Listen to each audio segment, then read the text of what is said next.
Olá, raios de sol! Como vocês estão? Estão bem? E antes de começar e apresentar o convidado para vocês desta nova série sobre afrofuturismo, eu quero pedir para vocês o quê? Se inscreverem nesse canal, ativar o sininho, vir conhecer o meu clube de membros na plataforma Apoie-se. Tá muito bacana. Todo dia eu acendo o seu sol com conteúdo afro-referenciado para você brilhar. Então conheça, tá aqui na descrição. Então, meus raios de sol, como eu falei, eu trouxe esse meu amigo Ale, maravilhoso, para discutir com a gente sobre a indústria cultural e o afrofuturismo. Então, Ale, por favor, se apresente. Oi, Asa, é um prazer imenso estar com você, sabe o quanto eu sou seu fã e o quanto eu aprendo muito com seus conteúdos, assim, me inspira demais. Eu sou o Ale Santos, eu sou o escritor do livro finalista do Jabuti o ano passado, que é o Rastro de Resistência, Histórias de Luta e Liberdade do Povo Negro. Eu apresento um podcast exclusivo do Spotify, que é o Infiltrados no Cast. Eu estou publicando agora meu livro Afrofuturista pela HarperCollins, que é o Último Ancestral, e vai chegar em novembro para a galera. Também faço uma porrada de outra coisa, estou no Twitter, estou trabalhando em uma série, então logo vocês vão ficar sabendo sobre isso também, então estou fazendo uma porrada de coisa por aí. Como vocês podem ver, esse Ale não é mole, né? Já começa como? Sou finalista do Jabuti, né? Simplesmente assim. Gosto disso. Eu não sou a favor de pretos no topo, né? Eu não sou muito dentro dessa lógica, porque eu acho que tinha que ser, na verdade, tudo na horizontalidade. Mas eu gosto de saber que a gente também pode, né, lacrar na medida, né, Ale? Então, eu não acho que isso exatamente seja tipo pretos no topo, quando você ocupa um espaço que a gente já deveria estar lá, tá ligado? É muito vergonhoso que prêmios como o Jabuti e outros prêmios nacionais de literatura, de cinema, estejam agora aumentando a sua representatividade. Ele não significa em nenhum momento que eu sou mais especial que outras pessoas negras, em nenhum momento, assim, só significa que, de repente, naquele período, meu livro conseguiu uma atenção que já deveria ter recebido antes. Nesse sentido, Ale, e já falando, né, sobre a questão da indústria cultural, de alguma forma o seu livro está ali também atendendo uma nova demanda da indústria cultural. Não é à toa, não sejamos ingênuos, acho que você também não é ingênuo, não é à toa que começaram, né, as premiações começaram a olhar para as produções negras, e não só o Prêmio Jabuti em si, mas estamos falando também do Oscar, né? Netflix, Amazon, todo mundo aí. O Spotify, né? Que você tá. Exatamente, a gente também. Eu tenho um podcast na Olá Podcast, o Socorro Comadre, inclusive, ó, vamos ouvir o Socorro Comadre, vamos ouvir os Infiltrados no Cast, né, galera? A gente também está batendo recordes de audiência, estamos em primeiro lugar, nos mais ouvidos, e a gente sente que também é uma demanda do público, assim, né? Mas eu queria justamente, né, começar com você conversando sobre isso, o afrofuturismo e a indústria cultural. Como é que você está entendendo isso? Primeiro também explica, né, para as pessoas novas aqui que não conhecem o afrofuturismo, o que seria esse movimento cultural e o que você está achando, assim? É uma apropriação? Não sei, conta pra gente. Então, eu tenho pensado muito sobre isso, né? Você, mais que ninguém, sabe que já existe uma explicação do que seria o afrofuturismo. Eu acho que essa explicação está ficando bastante elástica, porque está ganhando muitos contornos. Eu estava participando de uma mesa com o pessoal do TI, acho que foi na UFRJ, e eu já comecei a perceber que o afrofuturismo para eles tinha uma ideia diferente da minha. Não que errada, mas com outros propósitos. Por exemplo, o afrofuturismo pode ser entendido como enxergar o futuro para as pessoas negras. Mas quando a gente começa a olhar para narrativas literárias ou de ficção afrofuturista no cinema, Hollywood e outros lugares, não necessariamente a gente quer enxergar um futuro para pessoas negras que existem agora. Ocasionalmente a gente nem quer imaginar um futuro para a gente quer considerar coisas novas, quer considerar outros mundos, quer considerar outras realidades que às vezes nem foram impactadas pelo histórico da escravidão. Então, quando a gente olha para Wakanda, por exemplo, a gente não imagina, nossa, como será que Wakanda sobreviveu à escravidão transatlântica? Tipo, talvez ela nem tenha passado por isso. Então, para mim, o afrofuturismo é imaginar com um pouco de visão profética, ancestral, possibilidades impossíveis. Hoje, eu gosto do termo ficção afrofuturista, para diferenciar de outros contornos afrofuturistas que também estão certos e que também estão ganhando definições importantes. Eu acho que a gente está vivendo hoje, principalmente no Brasil, quando o Brasil assume o afrofuturismo, afinal nós somos a maior população em diáspora, e o afrofuturismo só faz sentido em diáspora, nós estamos hoje fazendo história definindo o que é o afrofuturismo para as próximas gerações. Eu acredito muito nisso. Acabei de fazer uma bagunça na cabeça da galera.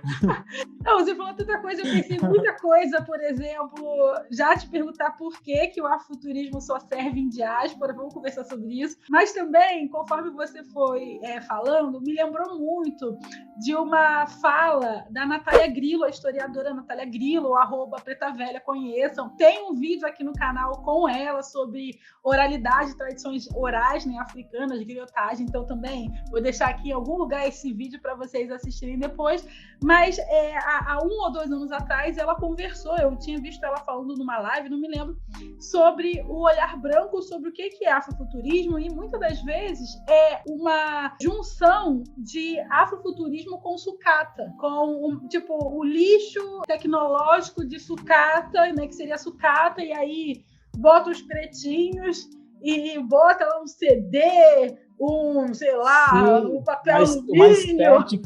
Uma estética de reaproveitar aquilo, porque assim, a realidade hoje é que a tecnologia ainda não é tão acessada por pessoas negras pelo preço dela, tá ligado? Pelo preço de ter um celular hipertecnológico. Estou falando que pretos não tem celular hipertecnológico, mas a grande parte da população não tem, tá ligado? Então, a grande parte das pessoas ainda não tem acesso ao suprassumo da tecnologia. Tá, então, acho que quando a galera vai refletir sobre esse imaginário, eles ainda herdam esse contexto racializado da tecnologia. Eles ainda herdam que, então, pretos estão ligados a reutilizar coisas. Não, a gente não está ligado a reutilizar coisas, a gente está ligado a construir coisas novas, mesmo que seja reutilizando, mas de forma disruptiva, e não significa que aquilo tem um valor menor, assim, mas eu acho que a estética que algumas pessoas assumem como afrofuturismo está sendo bastante isso, sabe? Eu estava tendo uma discussão uma vez com um ilustrador no Twitter, e ele falou, cara, a galera está simplesmente colocando astronautas negros e chamando aquilo de afrofuturismo. Só porque um astronauta é afrofuturismo? Acho que ainda, sabe, essas definições, essas discussões ainda estão rolando bastante, e a gente está começando a entender exatamente o que é esse movimento no Brasil. O afrofuturismo, para mim, ele está enquanto um movimento que está pensando resistência, permanência e continuidade. Independente do elemento estético ali, né, o material, se vai ser um alumínio ou se vai ser uma construção completamente diferente, a gente não pode perder de vista a centralidade das experiências negras na construção da narrativa, do movimento, da musicalidade. E aí, quando eu vou pensar no Pantera Negra, eu acho que não é um filme afrofuturista. Ele bebe da estética afrofuturista, mas quando eu vou olhar para a agência daquela sociedade no filme, para mim eu vejo uma sociedade ocidental. Porque, sendo afrofuturista, o Wakanda não seria dentro daquela estética de grandes prédios ou um laboratório tecnológico na premissa ocidental, e muito menos o comportamento de Wakanda para com os seus parceiros em África não seria tão dominador, colonizador.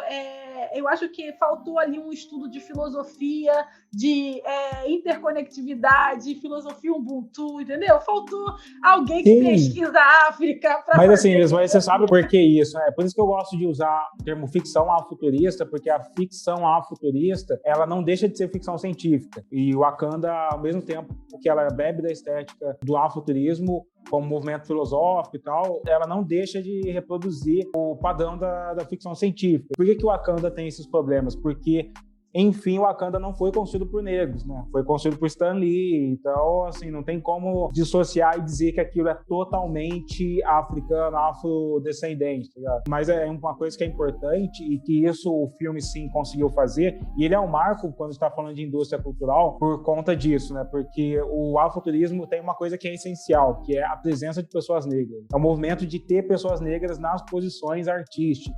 no Instagram um cara me perguntou, nossa, eu sou branco, mas eu gostaria de escrever afrofuturismo. Eu falei, cara, você pode escrever ficção científica com negros, mas o afrofuturismo é a presença de pessoas negras pensando sobre isso, pessoas negras produzindo isso, porque senão você não rompe o padrão. E Hollywood tinha uma crença real assim mesmo, não Hollywood, mas as editoras, todo mundo tinha uma crença real de que negros são nicho. E a gente já falando de indústria cultural, todo mundo achou que negro é nicho, quando um negro faz arte, só o outro negro consome, só aquele grupinho de negros conscientes, estereotipados, com isso é uma mentira. O teatro negro está mostrando que isso é uma falácia. Quem tinha essa crença eram os caras que manda-chuva da indústria de entretenimento. Branquitude, né? Vulgo branquitude. Os senhores do Ocidente. Esses caras tinham dinheiro. E aí, o que acontece? A Disney e Marvel vai lá e coloca o dinheiro na mão de uma equipe preta. Eu amo a Ruth, que foi a figurinista do Pantera Negra. Se tem afrofuturismo em alguma parte ali, foi a Ruth que construiu, tá ligado? Ela que trouxe a estética que a gente conhece, não necessariamente o roteiro, que também é ótimo, que eu gosto como do autor que tem feito isso, dos atores, mas quando você pega time totalmente negro, direção de fotografia, figurinista, roteirista, e aí você coloca o dinheiro na mão deles e aí eles batem recordes de audiência e mostra que o negro também ocupa a mente de todas as pessoas, inclusive brancas. O próprio Abdias Nascimento fala, a gente assiste torta, a gente assiste cultura viking, e a gente, para nós tudo bem, só que quando os brancos vão assistir uma coisa negra, eles, não, isso é de nicho, isso é étnico. Pantera Negra quebrou isso, não na cabeça da sociedade, mas na cabeça dos manda-chuva, da branquitude que tem o dinheiro. E o que aconteceu aqui, depois que fez dinheiro, a gente viu a indústria falar, beleza, isso é uma fórmula, e é bem padrão esse pensamento do mercado audiovisual, do mercado de entretenimento, se existe uma fórmula, deu dinheiro, vamos reproduzir. E hoje já é uma tendência, vocês podem pesquisar no Google, quantos autores negros, N.K. Jemisin já está assinando contrato com a Sony Pictures para fazer série dos livros dela. Octavia Butler já está começando a ser adaptada pela HBO e por outros lugares. A gente vai ver isso chegar, porque esses players do audiovisual, que hoje são streamings norte-americanos, como a Amazon, como Netflix, eles estão chegando pesado para investir no Brasil. E o que a gente vai ver é essas narrativas pretas norte-americanas chegando ao Brasil. A gente precisa ficar muito ligado, porque a gente também tem que ter as narrativas afrofuturistas brasileiras competindo com essa galera. Eu vejo com bons olhos essa absorção de profissionais negros do audiovisual pela indústria e tal, porque, querendo ou não, é um lugar que tem que ser tensionado, é um lugar importante e tudo mais, mas eu também fico na expectativa das construções dos nossos próprios audiovisuais, né? Tem, por exemplo, a plataforma CUT TV, que é um acervo, né? Não é um stream, tá? É um acervo, que na verdade é o maior acervo negro audiovisual da América Latina, e que finalmente agora tem uma plataforma. As minhas lives Café com Amor fazem parte da plataforma, então eu também faço parte da história do audiovisual da América Latina, e a gente tem outras experiências também de tentativas mesmo de dar uma visibilidade, uma maior atenção às produções brasileiras, porque a gente sabe que a concorrência com o audiovisual hollywoodiano, né, vamos dizer, norte-americano, né, porque são as grandes empresas, ela é muito desleal. Né? E por mais que a gente tenha filmes brasileiros sendo absorvidos por esses streamings, ainda é muito desleal. Então é muito importante você tocar nesse assunto. E aí eu queria aproveitar que você tocou nesse assunto, que você nos desse nomes. Vamos trabalhar com nomes afrofuturistas para as pessoas conhecerem, né? Brasileiros e também internacionais. Olha, brasileiro, eu sei que nessa série vão passar dois que eu adoro, assim, que é o Fábio Cabral e a Luan Zayda, que são pessoas que estão produzindo pra caramba. Tem Xene, a França. Eu vejo um pouco da estética afrofuturista na Gabi Amarantos também, que é bacana. Eu olho muito para N.K. Jemisin, que tá fazendo muito sucesso ali. Tem um nigeriano, até assim, eu tenho conversado com alguns autores de fora, tá ligado? Até para entender como que essa indústria tá rolando. Eu gosto da Tomi Adeyemi, inclusive tem uma história dela com o Brasil, com o envolvimento disso, eu amo a forma com que ela escreve. Eu vejo que, assim, alguns autores negros, não só no Brasil, mas fora, não estão só produzindo o que a gente chamaria especificamente de afrofuturismo. Então, a Shiri Renner Thomas, ela tem feito várias coisas, aí você vai encontrar afrofuturismo nela. A N.K. Jemisin faz isso também. A Tomi Adeyemi, talvez ela nem tenha feito afrofuturismo ainda, mas ela fez uma fantasia totalmente afrodiaspórica, sabe? Ela tem feito isso. Eu gosto do Colson Whitehead, primeira pessoa negra a ganhar 2 Pulitzer. Ele fez isso com o Reformatório Níquel, um que virou série agora na Amazon, que é o Underground Railroad, que é de uma história muito bacana, assim, eu me inspiro muito. Quando eu estava falando do Último Ancestral, eu já estava conversando com várias editoras, tipo, olha, dá um jeito aí, eu preciso de um contrato para escrever esse livro, tá ligado? Aí a HarperCollins me mandou vários livros, e um deles é do Colson Whitehead, ele publica por lá, Oprah já publicou por lá também, 50 Cent já publicou por eles. E, caramba, cara, eu preciso estar nesse lugar, cara. A HarperCollins é a editora que originalmente publicou o Tolkien. É um selo que tem mais de 200 anos. Quando eu também me aproprio desse espaço, eu tento fazer no meu micro-universo, reproduzir aquele efeito de uma tela negra. Claro, se meu livro funcionar aí para vocês também têm que chamar outras pessoas e virar tendência. Eu acho que, de alguma maneira, isso é uma forma da gente também se inspirar, porque no final das contas, é um pouco da nossa sobrevivência, né? A gente precisa sobreviver e ganhar grana com a nossa arte. Eu acho que isso não exclui o fato de também ter os espaços totalmente afrocentrados, como resistência cultural, mas a gente também tem que estar no mainstream ou como sobrevivência ou como uma expansão daquela discussão totalmente afrocentrada. As contas, né, os boletos chegam, né? A gente precisa sobreviver, trabalhar, e é sobre isso. Assim. E aí eu quero que você me responda, que você ainda não me respondeu, por que o afrofuturismo é diaspórico, mas também fiquei ouvindo você e me perguntando o quanto escrever em inglês faz uma diferença, né? E aí mesmo vendo a questão linguística, o quanto a gente que escreve em língua portuguesa está em desvantagem nessas batalhas literárias internacionais, assim, sem desfazer da língua portuguesa, né? Eu não estou me desfazendo. Pelo contrário, eu estou ali mostrando que isso é um problema, né? Maior, assim, né? Eu acho que as duas respostas acabam estando interligadas, né? Tem vários autores, algumas filósofos, inclusive africanos, que vêm falar o que a gente imagina ser afrofuturismo é uma visão do negro da diáspora que não necessariamente significa uma realidade da África. A África ainda continua existindo, os países africanos continuam existindo, então eles não estão pensando numa ruptura de um futuro, eles estão pensando numa forma de continuidade. Eu acho que eles estão utilizando o africano futurismo, alguma coisa assim, como movimento para simbolizar isso. E o afrofuturismo não deixa de nascer norte-americano, né? Ele nasce lá com Sun Ra, então, tanto que o afrofuturismo ele nasce com uma visão fantástica sobre o Egito, né? Quando o Sun Ra vai falar dos deuses do Egito, ele não necessariamente ainda está totalmente dentro das discussões decoloniais, ele está utilizando naves espaciais e coisas que fazem parte do imaginário ficção científica dentro da diáspora, tá ligado? É outro rolê. Eu estou sentindo muito essa desvantagem de me lançar como um autor, porque a língua inglesa hoje, ela é o centro da discussão da ficção científica. Tem um autor que é o Adam Roberts, que é um estudioso de ficção científica, ele diz, a ficção científica ela nasce na Europa, mas hoje ela é totalmente deslocada para os Estados Unidos. Então, antigamente, a gente falava de quem? A gente falava de H.G. Wells, a gente falava de Jules Verne.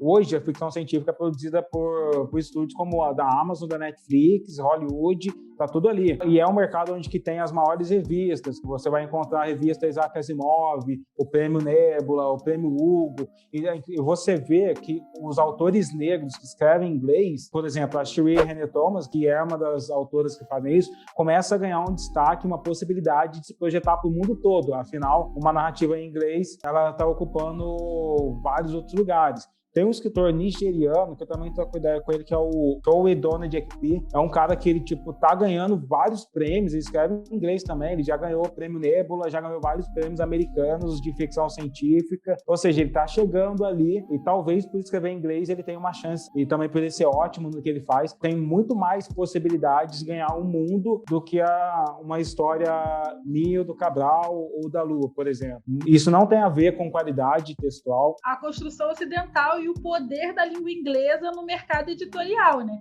Eu vejo a mesma coisa com as literaturas africanas, né? Eu sou doutora em literatura africana e, assim, sou de uma época que não chegava a livro nenhum, nem de língua portuguesa, nem de língua nenhuma, né? E a gente só conseguia comprar via Portugal, os livros de língua portuguesa, então era sempre muito caro, enfim, vários BOs. Mas aí, de certa maneira, de 2005, 2010 para cá, teve um boom das literaturas africanas. Mas esse boom, ele continua vinculado a obras de língua inglesa, clássicos da língua inglesa, ok, Chinua Achebe, enfim, inclusive assistam a série Livros Incríveis das Literaturas Africanas aqui deste canal, tá bom? E depois vieram livros de língua inglesa de mulheres negras, sobretudo as feministas, né? Então, Chimamanda, enfim. E isso, assim, é muito pontual. E autores e autoras de língua portuguesa africanos, eles não chegam. Paulina Chiziane chega pouco, Onjak um pouco mais, mas a gente ainda tem essa dificuldade até hoje, né? E essa é uma questão da língua. Vou dar um spoiler para vocês, mas eu estou me articulando para pensar em estratégias de chegar em outros mercados da língua inglesa. Então, eu tenho me aproximado de várias pessoas, tenho conversado com algumas pessoas que, por exemplo, já produziram algumas séries bem famosas ali da Netflix e tal. Eu ainda não escrevo em inglês. Tendo essa consciência e sendo um cara safo como eu sou assim, eu tô tentando chegar nesses lugares assim, né? Exatamente por conta disso. E é muito complicado, né? Porque não que a gente valorize a obra da nossa língua e tal, mas eu acho que a gente brasileiro tem que roubar o afrofuturismo como dos Estados Unidos, cara. A gente tem que fazer isso porque nós somos o povo em diáspora. Aqui é o polo das narrativas afrofuturistas, mano. Nós somos o maior povo negro fora da África. Então, eu sei que os americanos são bastante nacionalistas, né? A gente tem que roubar essa parada deles também. Eu também puxo a farinha pro nosso lado, assim. E eu tenho um conceito que eu criei que se chama espólio de Maafa. É um conceito mesmo que eu pensei muito sobre ele durante o pós-doutoramento, em que é o nome que eu dou a esse direito legítimo que a diáspora tem de se nutrir de fôlegos éticos, filosóficos, estéticos africanos e fazer disso matéria de resistência, permanência e continuidade, assim. E eu lembro que quando eu apresentei esse conceito as primeiras vezes, Ale, as pessoas me acharam muito abusadas, né? Porque, assim, tipo, eu não estou perguntando para os africanos do continente se a gente pode ou não. Eu estou dizendo que o espólio de Maafa é um direito inegociável. Quando o Sunha vai olhar para Kemet, vai olhar para o Egito e vai buscar ali fôlegos estéticos, filosóficos para pensar uma diáspora, um presente melhor, um presente mais resistente, ele está fazendo espólio de Maafa e ponto, né? A mesma coisa a Beyoncé com Black King, né? Black King é um filme sobre o descarrilamento dos homens negros da diáspora. Então, ó, tem 2 vídeos aqui nesse canal sobre isso também, vai assistir. Fiquei pensando nisso, porque no final das contas a gente está falando de agência, né? A nossa agência negra. A Toma Adeyemi, por exemplo, que é nigeriana e veio estudar o candomblé aqui, ela estuda roteiro hollywoodiano. Então, quando você lê o livro dela, você vê as coisas de Hollywood ali. É uma estratégia que constrói best-sellers, né? Então, por exemplo, aquela obra Código da Vinci, você lê aquela narrativa, parece que o filme está passando na frente dos seus olhos, né? Isso é uma técnica da escrita que, inclusive, é muito bem sucedida em ter best-sellers, né? Então, se apropria disso, entendeu? E ela, inclusive, usa best-seller também. Ela, inclusive, usa tipo, esse lance muito de narrativa juvenis, daquele romance do inimigo virar, se apaixonar pela pessoa, mas assim, é um ótimo livro, vale a pena você utilizar. E eu estou pensando em algumas estratégias também, então, quando eu puder divulgar o do Último Ancestral, vocês vão perceber que, por exemplo, o artista que eu consegui para fazer a capa dele já é um artista que já trabalhou com super-heróis importantes ali dos Estados Unidos também. Então, é uma estratégia para a gente ir ganhando espaço, para a gente conseguir trazer mais gente para o jogo também, tá ligado? Para a gente sobreviver e fazer a nossa narrativa ocupar esses lugares. Estou louca para chegar aí, para ter essa obra em mãos. E aí também, ó, vou deixar aqui na tela o outro livro do Alê, para vocês também conhecerem o livro Vidalista do Jabuti, né? Ó. E aí eu queria, na verdade, fazer uma última pergunta, um último pedido, que é pedir um conselho, né? O que você, Alê, o que o afrofuturismo, que conselho pode ser dado para a gente que está aqui tentando manter o brilho do nosso sol, sem negociar a humanidade, acreditando que viver é o nosso maior ato de resistência. Nossa, que difícil de dar um conselho, porque, assim, muitas das coisas que aconteceu comigo, eu nunca imaginei que aconteceria. Então, assim, não tenha medo de perder aquilo que nunca foi seu. Eu acho que esse é o principal conselho que eu dou pra galera. O contrato nunca foi meu, se estar nesse lugar nunca foi meu, eu não tenho medo de perder, não.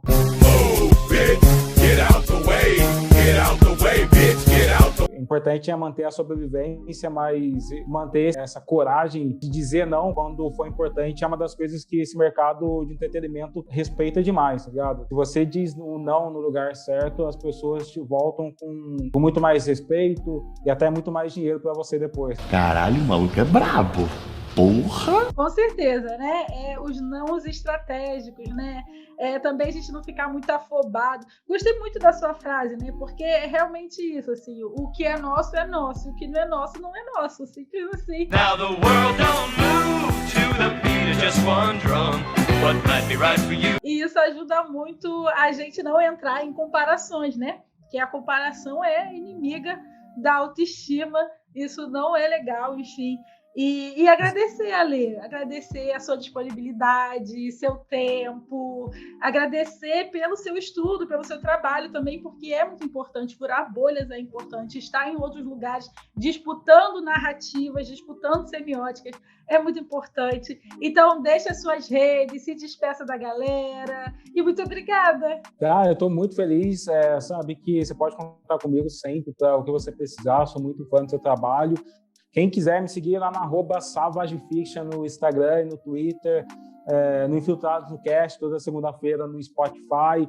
E eu esqueci de falar que eu tenho um podcast de ficção, que é o Ficções Selvagens, na Aurelo também, que é uma temporada que eu produzi lá junto com o Ian, que é do Porta dos Fundos, e que tem Edson Montenegro, tem Nil Marcondes, tem uma galera muito legal fazendo ficção científica ali. Então é isso, obrigado mesmo. E sempre que precisar, é só chamar. Tamo juntos. Eu vou continuar acompanhando de perto seu trabalho. Galera, deixa nos comentários se você gostou dessa nova série para pensar o afrofuturismo, em comemoração ao meu aniversário, em comemoração aos 2 anos deste canal. Também deixa nos comentários se vocês querem ver outros nomes aqui, se querem ver outros quadros, enfim. Sigam o Ale, conheçam o trabalho deles. E eu quero lembrar, como sempre, que nós somos sóis vivos e que a nossa humanidade é inegociável, não tem recorte, não tem exceção, não tem porém. Vamos ficar vivos porque essa é a meta de 2021, né não? Então um beijo, fiquem bem. Kioya, Tionan. Tchau!